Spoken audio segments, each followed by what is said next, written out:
Hi everyone, I'm Nadhirahastri from Bandung Institute of Technology, Indonesia. And in this conference, I would like to present about my paper titled Transformation of Beauty Industry, How Inclusive Marketing Communication Escalate Customers' Expectation Towards Indonesian Beauty Brands. So the main content for this presentation is starting from introduction to the conclusion. Let's start off with the introduction.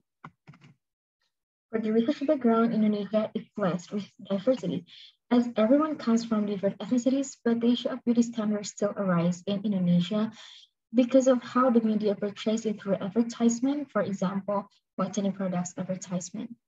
Despite exclusivity communicated by brands through the media, inclusive marketing techniques that recognize diverse people still exist. This is called inclusive marketing. So the beauty products, especially cosmetics, have a significant role in constructing the definition of beauty. But as Indonesians are very diverse in terms of ethnicities, which are reflected through physical appearance, there's a demand for inclusive beauty brands that could represent them, not just the ones that fit in the standard. So based on the research background and research problem, the research questions are: what is the relationship between influencing factors in affecting the increase of customer expectation towards Indonesian beauty brands? How does inclusive marketing communication affect customers' expectation towards Indonesian beauty brands? Well, for the objectives are to analyze the relationship between influencing factors in affecting the increase of customers' expectation towards Indonesian beauty brands, and to assess the impacts of inclusive marketing in increasing customers' expectation towards Indonesian beauty brands. Next is the theoretical foundation or the literature review. The first one is about the inclusive marketing. So it is a proactive strategy to reach out to diverse potential customers to tell them that they are conceived, welcome, and seen. So derived from this inclusive marketing, there's a concept called multi-ethnic marketing communication. It is a marketing communication technique that addresses cultural differences from the multi-ethnic backgrounds to reach a diverse target audience using multi-ethnic times. And because of the brands implement multi-ethnic marketing communication, a term called ethnic self-referencing happens. So it happens when the audience or the customers could relate the information provided in the advertisement to their own self-concept or their own personal information. Because they could relate to the information provided in the advertisement or the campaign, they could feel included in the society, and this is called social inclusion. And it is measured in 5 dimensions. The first are acceptance, second one is belongingness, the third one is empowerment, and next is equality, and the last one is respect. Besides that, there's also a concept called self-congruity. It's defined as a similarity between a customer's self-concept and a brand's personality. So when a customer or the audience have a high degree of self-congruency, it is likely that it generates positive responses such as increasing emotional brand attachment, improving brand loyalty, and etc. And as they are satisfied with the brand due to the marketing effectiveness, the customer's expectation could rise, could happen, and it may lead to escalating standards towards a brand or product. And based on the literature review, this hypothesis development is the theoretical framework built by the 6 hypotheses. Those are multi-ethnic marketing communication done by Indonesian beauty brands has a significant effect on ethnic self-referencing. The second hypothesis is ethnic self-referencing has a significant effect on perceived social inclusion. The third hypothesis, perceived social inclusion has a significant effect on Indonesian beauty brands' marketing effectiveness.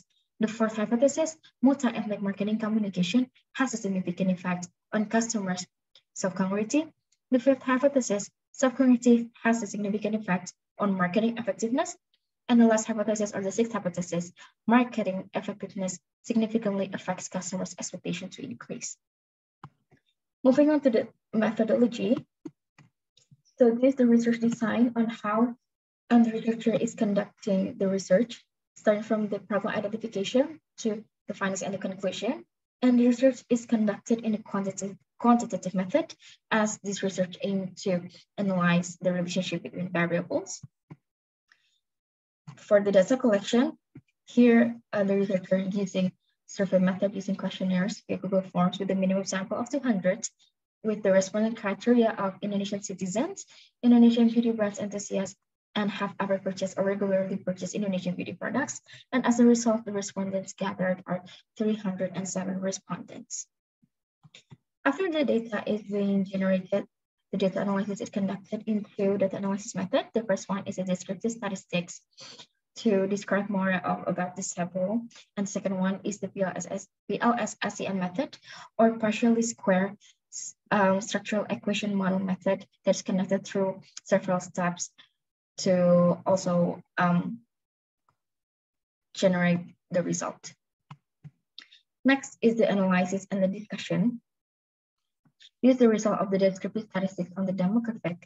So based on the result, most of the respondents are aged in 16 until 20 years old range, and most of them are female respondents.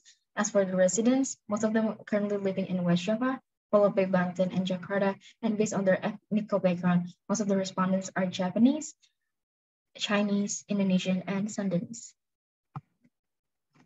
Next, descriptive statistics based on variables. So based on the descriptive statistics based on variables, the results shows in the average, respondents would react positively towards advertisement or campaigns that give them a sense of social inclusion.